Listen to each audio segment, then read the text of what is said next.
I never thought my own parents would give me an ultimatum. Not after everything I did for them. Not after sacrificing my teenage years helping raise my younger siblings while they worked late shifts. But one night changed everything. It started during dinner. The room was quiet except for the sound of plates and the TV in the background. My dad suddenly put his fork down and looked directly at me. "You're 19 now," he said coldly. "It's time you start paying to live here." I laughed at first because I thought he was joking. He wasn't. My mom crossed her arms and added, "If you can't help financially, then maybe you should find somewhere else to stay." I froze. Just 3 months earlier, I had lost my part-time job after the store shut down. I'd been applying everywhere, doing interviews almost every day, trying my best. They knew that. Still, they didn't care. I tried explaining, "I'm looking for work. I'm trying." But my dad interrupted me. "Trying doesn't pay bills." Then came the sentence I'll never forget. "Pay up, or leave this family. Your choice." The room went silent. My little brother stared at me like he couldn't believe what he heard. And honestly, neither could I. That night, I sat in my room staring at the ceiling for hours. I kept thinking maybe this was just tough love. Maybe they were trying to motivate me. But deep down, something felt broken. Parents are supposed to support you when life falls apart, not abandon you because you're struggling. At around 2 a.m., I made my decision. If my existence in that house depended on money, then maybe it was never really a home. So I packed a backpack with clothes, my charger, and the little cash I had left, $43. That was all. Before leaving, I stood outside my parents' bedroom door for a moment. Part of me hoped they'd stop me, that they'd realize how cruel this all was. But the house stayed silent, so I walked out. The cold air hit instantly. I remember standing on the empty street thinking,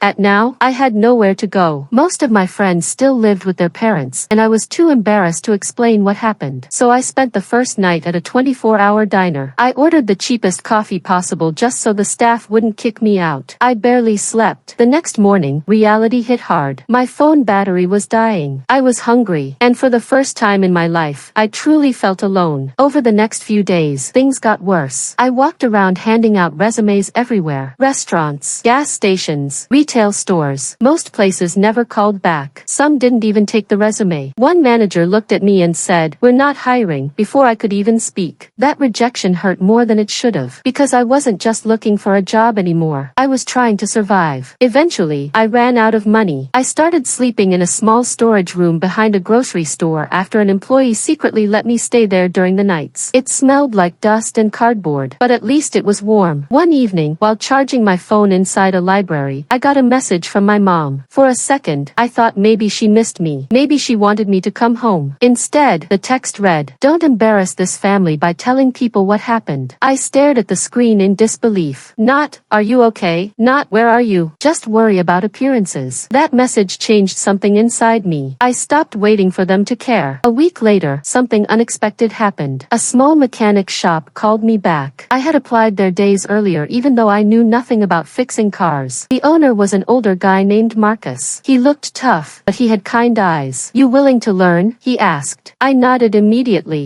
That job saved my life. The pay wasn't amazing, but it was enough. Marcus even let me sleep in an unused office at the shop temporarily after noticing I stayed late every night. I never told him the full story, but I think he understood more than I said. For the next few months, I worked harder than I ever had before. Oil changes, cleaning tools, sweeping floors, anything they asked, I did. Slowly, things improved. I bought better clothes, saved money, found a tiny apartment. Nothing fancy, just one room and a mattress on the floor. But it was mine, and honestly, I felt more peace in that tiny apartment than I ever felt in my parents' house. Then one day, my phone rang. "Dad." I stared at the screen for several seconds before answering. His voice sounded different, less confident. "We heard you got a place now," he said. "Yeah." There was a pause. Then he asked the question that shocked me. "So, when are you coming home?" Home. Funny how they called it home now. I took a deep breath. I already found one. Silence. Then he sighed heavily. "You're really going to throw away your family over this?" I almost laughed, because they still didn't understand. They threw me away first. I didn't yell. I didn't argue. I simply said, "When I needed support, you gave me a price tag instead." Then I hung up. That conversation haunted me for days. Not because I regretted leaving, but because I realized some parents only love you when you're useful to them. And accepting that truth hurts a lot. But leaving that house taught me something important. Sometimes the people who are supposed to protect you are the same people you need to escape to grow. I still think about that night sometimes. The ultimatum, the silence, the cold street outside. Back then, I thought leaving meant losing everything, but it actually became the first moment of my real life. And if anyone watching this feels trapped in a toxic situation right now, just remember this. Your worth is not measured by what you can provide financially. And being abandoned by people you love does not make you worthless. Sometimes walking away is the beginning of becoming stronger than you ever imagined.